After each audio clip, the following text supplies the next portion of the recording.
Y bueno, para entender un poco la historia de este pasaje, pues tenemos al profeta Eliseo. El profeta Eliseo sucedió al profeta Elías en el rol de ser profeta en Israel. Los profetas eran las personas que Dios usaba para hablarle al pueblo.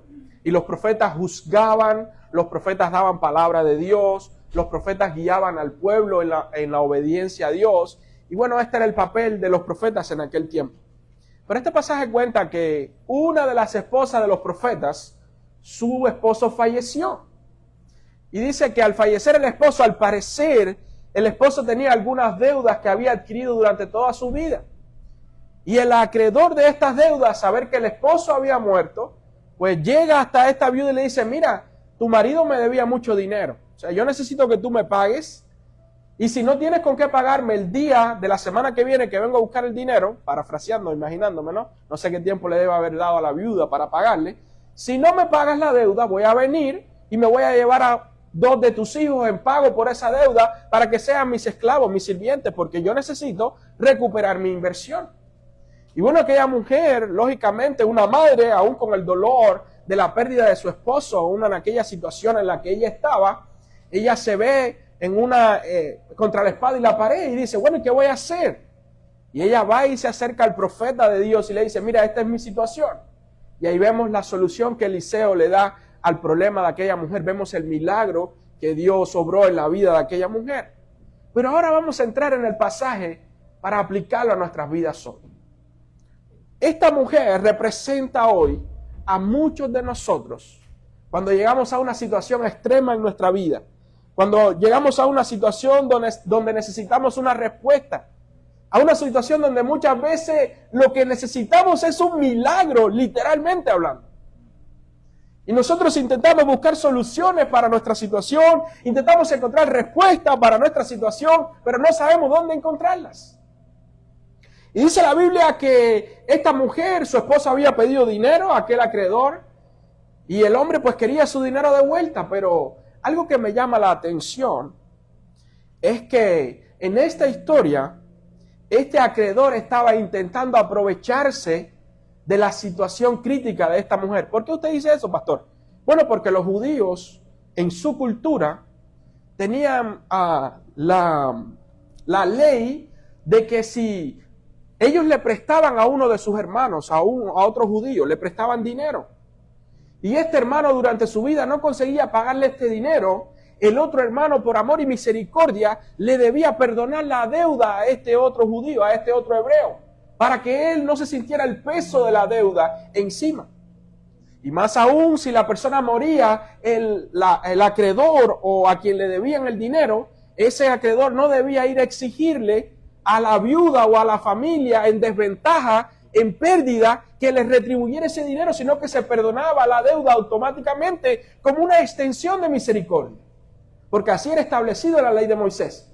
Pero vemos que este hombre, aún sabiendo la ley, vino e intentó aprovecharse de la situación desesperada de esta mujer. Se acercó y le dijo, mira, tu marido murió, pero me debes dinero, tú me lo tienes que pagar. Y si no me lo pagas, yo voy a venir y me voy a llevar a 2 de tus hijos como esclavos para que me sirvan y paguen la deuda de su padre que él me debía dinero. Vemos a una persona aprovechándose de una situación de crisis, de una situación de desesperación de aquella mujer, porque ella no esperaba que aquella deuda ella la tuviera que pagar. Y hoy, hermanos, nos tropezamos muchas veces que cuando entramos en situaciones de crisis, cuando estamos viviendo en situaciones difíciles, alguien viene e intenta también aprovecharse de nuestra situación, aprovecharse de nuestra debilidad, aprovecharse de aquel momento de infortunio en nuestra vida, cuando acabamos de perder algo, cuando acabamos de perder a alguien, cuando estamos en un momento de dolor, de duelo, de desesperación, siempre va a haber alguien intentando aprovecharse del dolor de otra persona.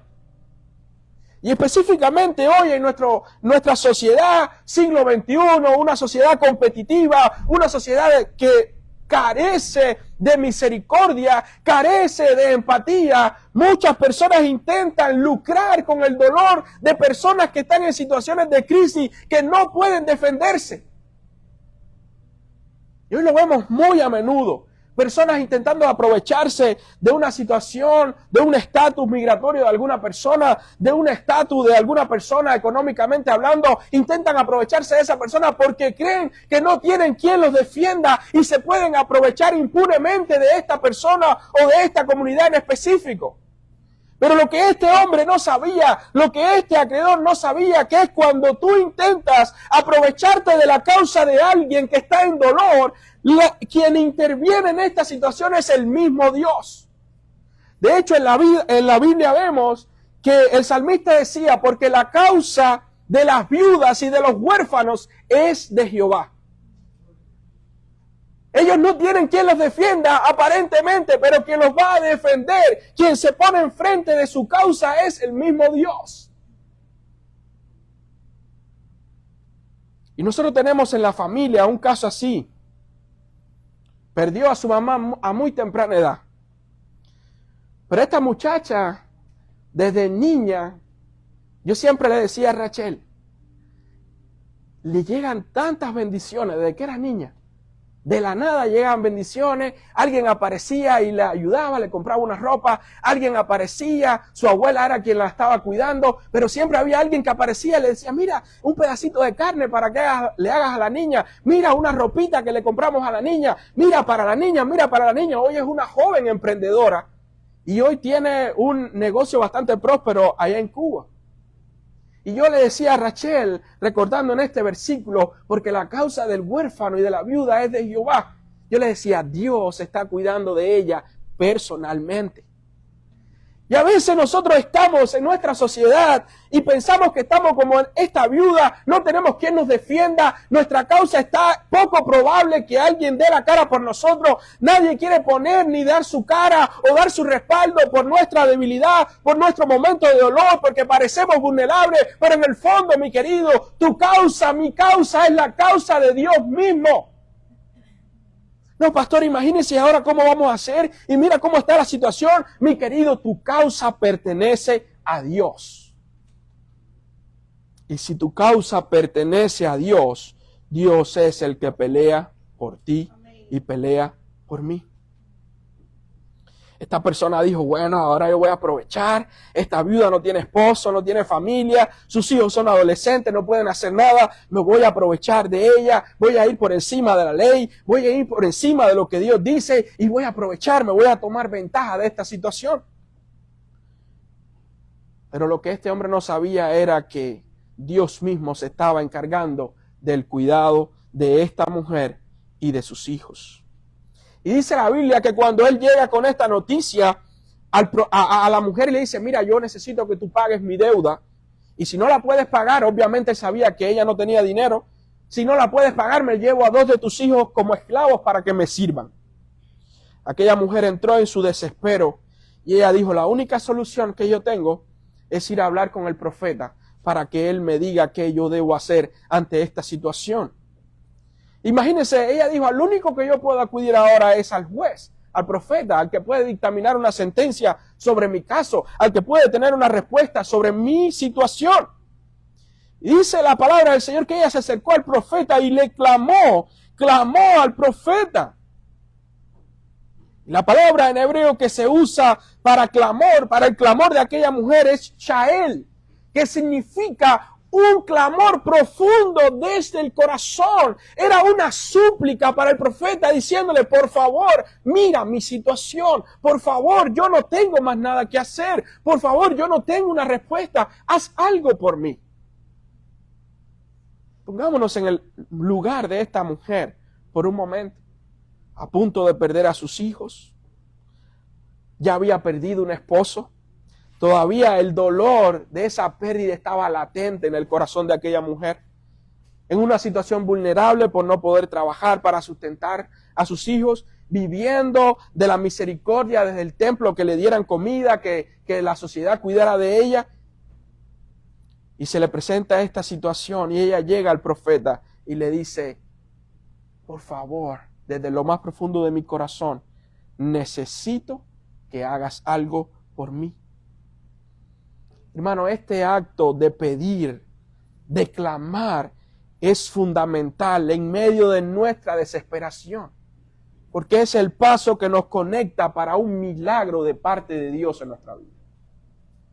A veces nos queremos hacer los duros, queremos decir, no, yo voy a solucionar esto, no, yo voy a conseguir, no, lo vamos a hacer bien, no, esto va a salir bien, pero un momento nos damos cuenta de que con nuestras fuerzas no podemos.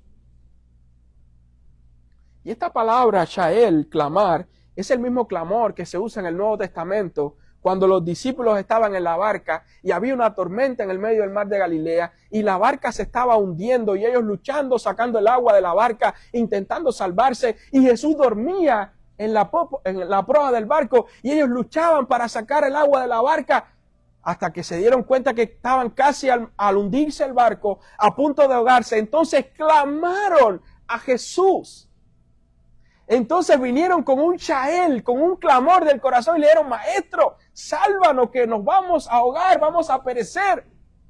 Un clamor desesperado ante la situación, un clamor desde lo más profundo del corazón, como un grito ya que no das más, el último grito, como decimos, el grito de la persona que se está ahogando, el último grito del ahogado. Ya ese grito de, ayúdame, no doy más. Así fue el clamor de aquella viuda. Así fue el clamor de aquellos discípulos ante la tempestad. Y hoy así debe ser nuestro clamor ante nuestra necesidad, sabiendo que solo Dios tiene la respuesta para nuestras vidas, que solo Dios tiene la respuesta que usted y yo necesitamos.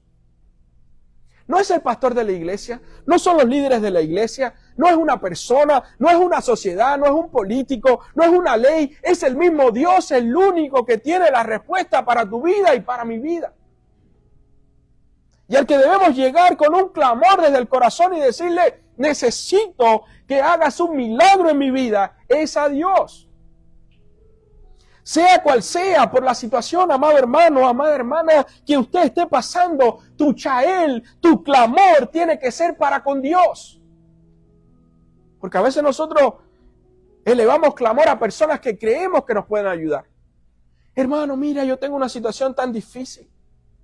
Vengo para compartirte esto, y el hermano, lejos de escucharte y de intentar ayudar, lo que después que ese hermano se entera solo lo sabe él y Winston completo. Porque viniste, te abriste, hiciste un clamor a la persona equivocada.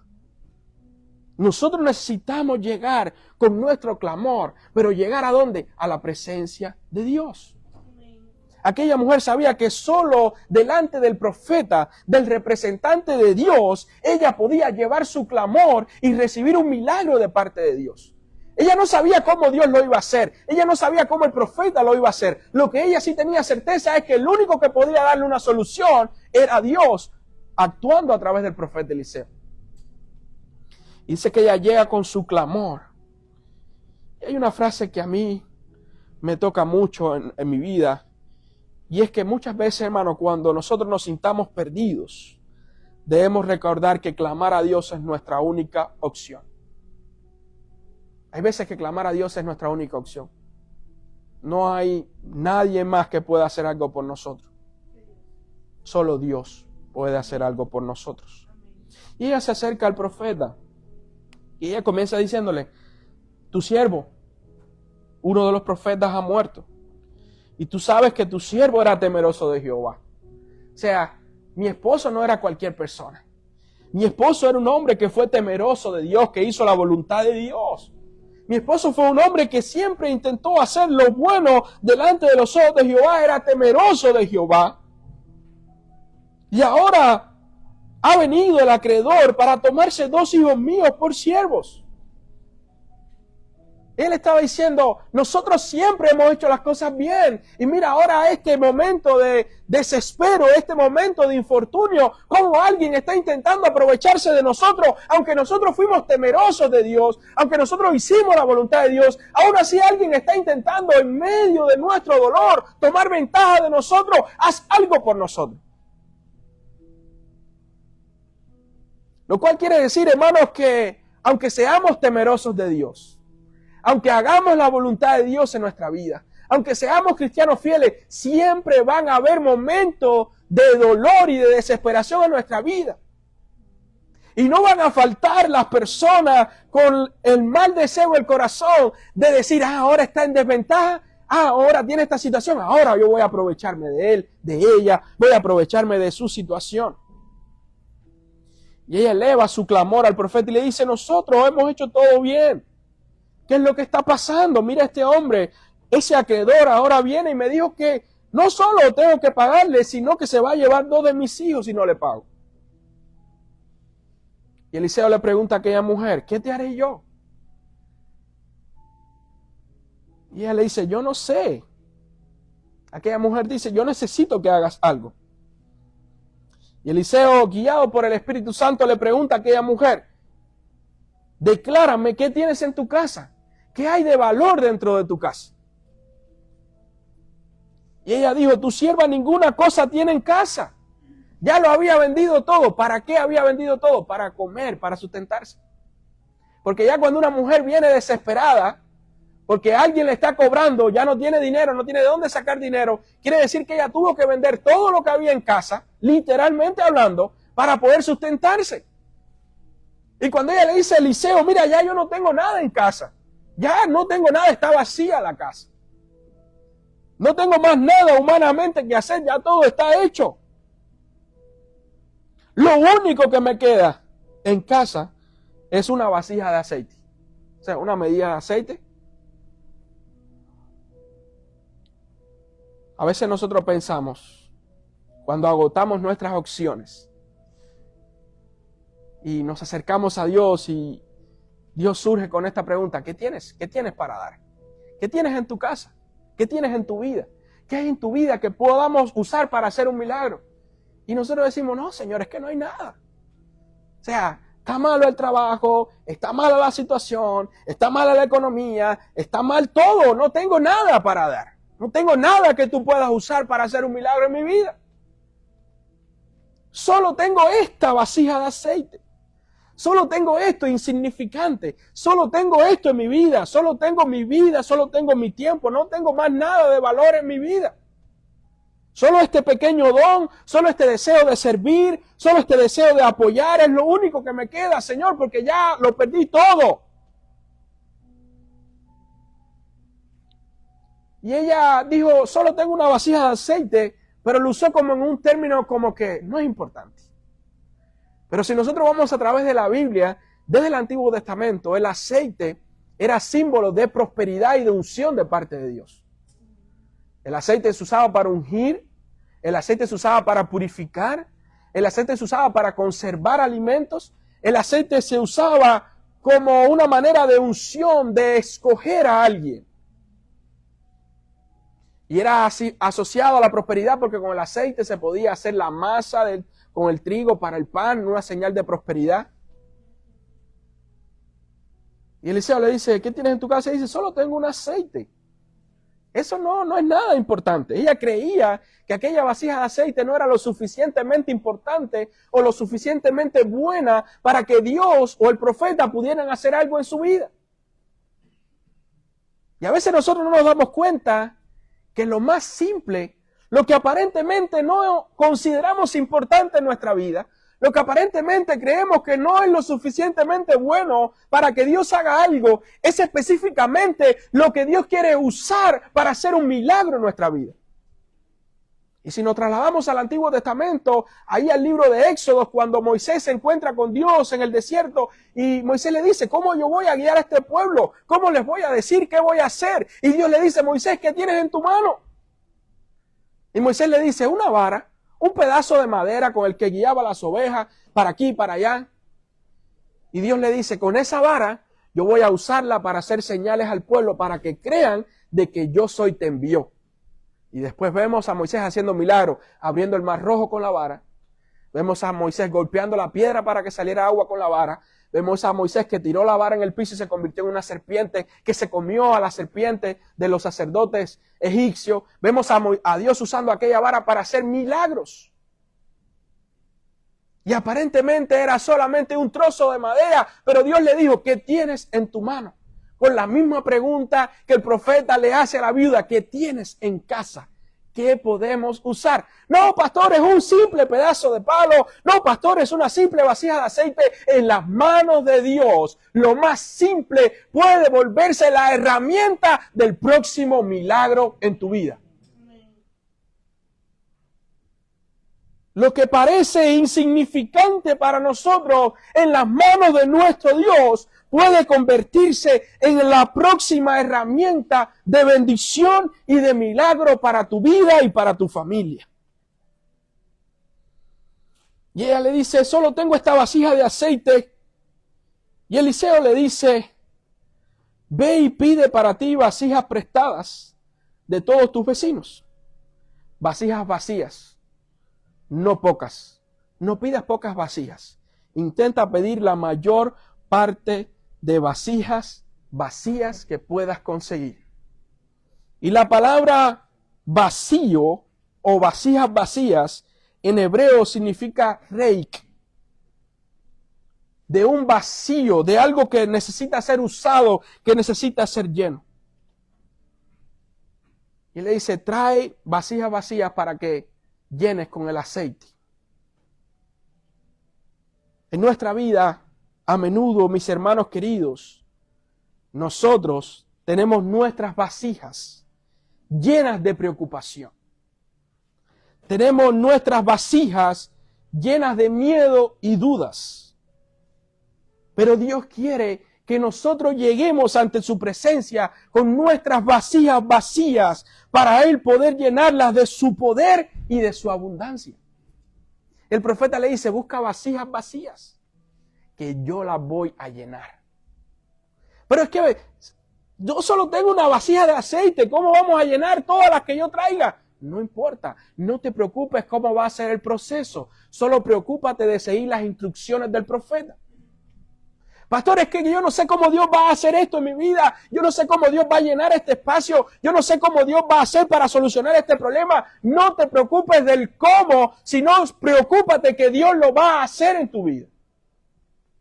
Pastor, es que yo necesito literalmente un milagro. No te preocupes de cómo. Preocúpate por seguir las instrucciones de Dios en tu vida. Y dice la Biblia que aquella mujer salió y comenzó a juntar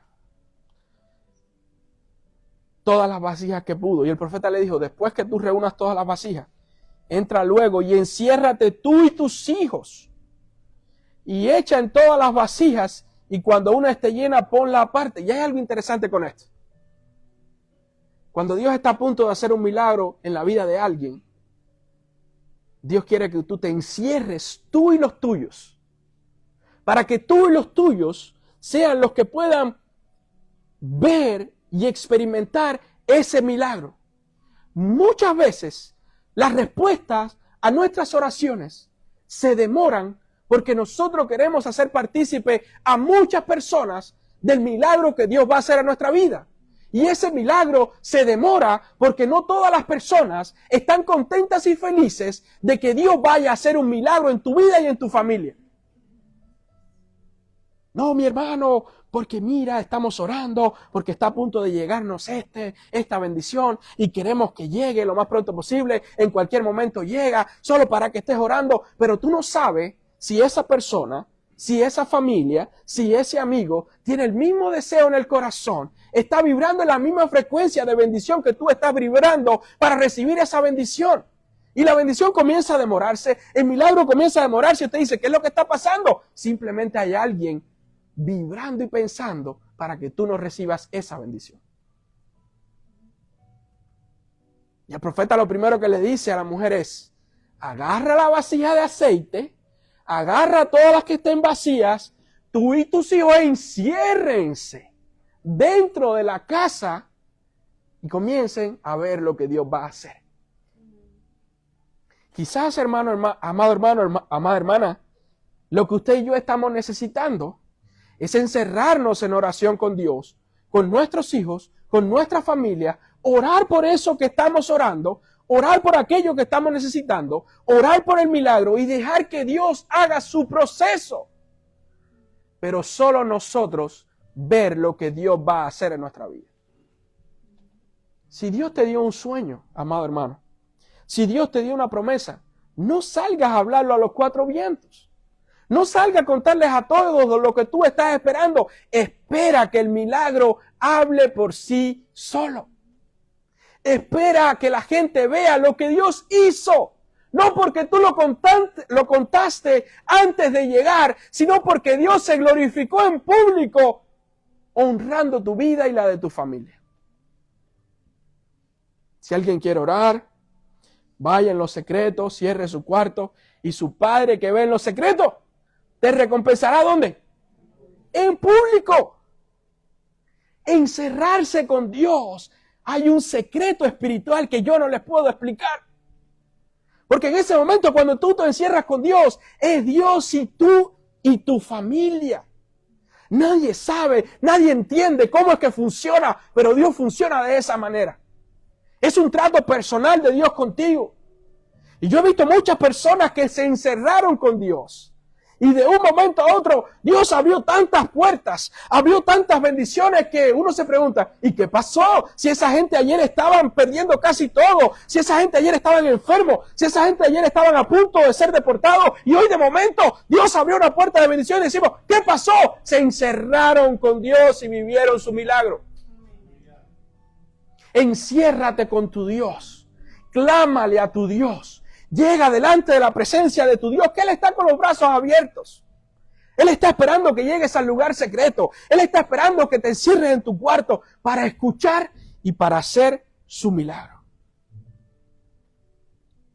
Y dice que ella se encerró en aquella habitación con sus hijitos. Quizás con lágrimas en sus ojos, quizás con desesperación, quizás con expectativa, quizás con dudas, pero aún así lo hizo. Ella dijo, si el profeta dijo que lo hiciera, yo lo voy a hacer de esa manera. No importa cómo yo me sienta, no importa mis dudas, no importa mis pensamientos. Porque a veces, hermano, la fe se trata no de no tener dudas. Se trata no de no tener miedo a lo que va a pasar. Se trata no de, bueno, y yo me siento tan mal, pero ¿qué voy a hacer? Sino se trata de, a pesar de nuestros miedos, a pesar de nuestras inseguridades como seres humanos, a pesar de nuestras emociones, seguir las instrucciones de Dios en fe. A pesar de cómo yo me sienta, no me importa, Dios va a hacer alguna cosa.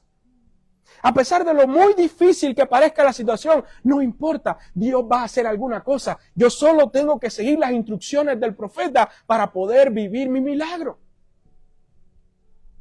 ¿Estás triste? ¿Estás llorando? No importa, sigue en lo secreto con Dios. Está difícil la situación, los pronósticos son negativos, no importa. Sigue en lo secreto con Dios y Dios te va a recompensar. Y dice la Biblia que la viuda se encerró y comenzó. Y dice que agarró su vasijita de aceite y todos aquellos, imagínense, toda aquella casa llena de vasijas vacías. Y ella con una sola vasijita de aceite.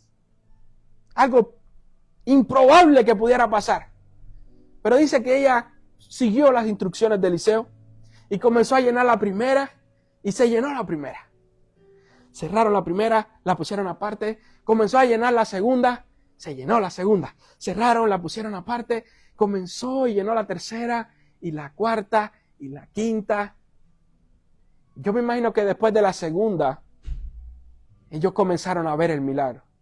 Ya ellos se percataron, pasó algo aquí. O sea, no se está acabando este aceite sigue de la misma medida, pero ahí hay 3 llenas.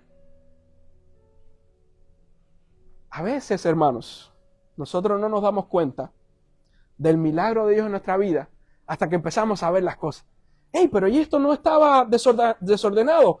¿Y qué pasó? Pero ¿y esto no dijeron que no se podía? ¿Y qué pasó?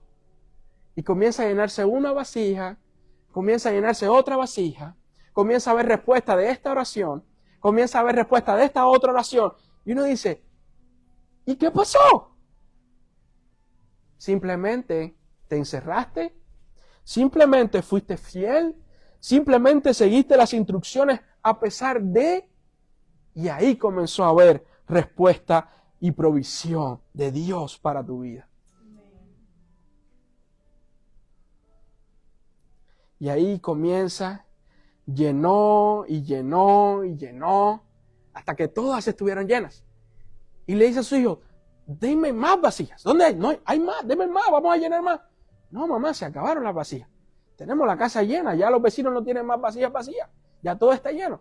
Y entonces cesó el aceite. Solo cuando estuvieron llenas todas las vasijas vacías, entonces cesó el aceite. Solo cuando hubo suficiente para pagar la deuda, entonces cesó el aceite.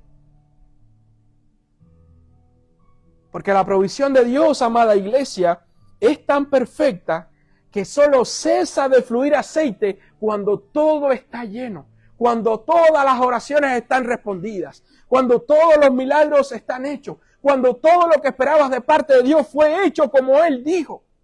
Y no solo eso. Dice que ella llegó al profeta y le dijo, mira, aquí están todas las vasijas. Y el profeta le dijo, todas las que pudiste conseguir, todas. ¿Y cuáles fueron las palabras del profeta? Ve y vende el aceite y paga a tu acreedor, y tú y tus hijos vivid de los que les quede. ¡Wow! ¡Qué tremendo es nuestro Dios! ¡Qué fuerte ese versículo al final! O sea, agarra todas las vasijas, véndelas, vende todo ese aceite. Con lo que vendas, ve y págale a tus acreedores, y con el dinero que te quede, vive tú y tus hijos. La provisión de Dios no solo se limitó a darle aceite para pagar su deuda, sino que la provisión de Dios fue tan perfecta que quedó aceite para continuar viviendo el resto de su vida. Dios sabía que aquella mujer no tenía quien la sustentara. Dios sabía que aquella mujer, sus hijos todavía no podían trabajar. Dios sabía que aquella mujer no tenía otra manera de fuente de ingreso en su vida. Por lo tanto, no solo cuidó de pagar la deuda de aquella mujer que uno de sus siervos profeta había dejado, sino que Dios cuidó de que quedara aceite, quedara dinero para que ella pudiera continuar viviendo por el resto de su vida, ella y sus hijos, y no volver ella a pasar por la desesperación de que alguien intentara aprovecharse de su situación de debilidad y de crisis. De que hay un secreto para nosotros como hijos de Dios. Porque Dios, cuando responde a nuestra oración, Dios no se limita a lo que nosotros necesitamos, sino que nos da abundantemente más de lo que nosotros pedimos o esperamos. Para que la bendición no solo se extienda a ese momento de necesidad, sino para que la bendición se extienda en nuestra vida de generación en generación. Y la mayor provisión de Dios para nuestra vida, la mayor provisión que no solo se extendió para satisfacer nuestra necesidad en un momento, sino para todas nuestras próximas generaciones, fue la provisión de un Hijo perfecto que murió en una cruz del Calvario para dar un sacrificio perfecto y completo para satisfacer a Dios por los pecados de nosotros actuales, por los pecados de nosotros futuros y por los pecados de nuestras próximas generaciones hasta que Cristo venga por su iglesia. Y esa fue la mayor provisión de Dios para nuestras vidas. ¿Cuánto más Dios nos proveerá junto con su Hijo Cristo todas las demás cosas que nosotros necesitemos o esperemos de Él? Amada iglesia, Dios bendice de manera abundante. Y el verbo que se usa en hebreo para vivir plenamente es el verbo shai. Y no quiere decir que es para sobrevivir por un tiempo, sino que quiere decir para vivir plenamente bajo la provisión de Dios. Y cuando el profeta le dice a la viuda es para que tú vivas, le está diciendo en el verbo shai, para que vivas plenamente con lo que Dios proveyó para tu vida. Dile al hermano que está a tu lado, Dios va a proveer para que vivas plenamente.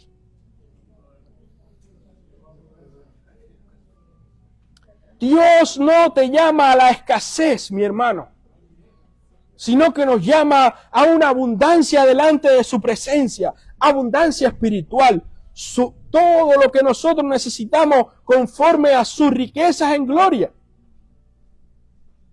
Dios quiere que puedas vivir, no solo que existas en este mundo, porque muchas veces, no, yo estoy aquí solo por estar.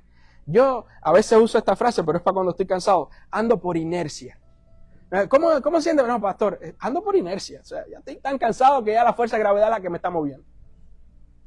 Dios no quiere que nosotros simplemente sobrevivamos, que existamos por existir a los azares y desdenes de las situaciones de la vida, sino que Dios quiere que vivas, pero que vivas en su plenitud, en su abundancia y confiando en su provisión.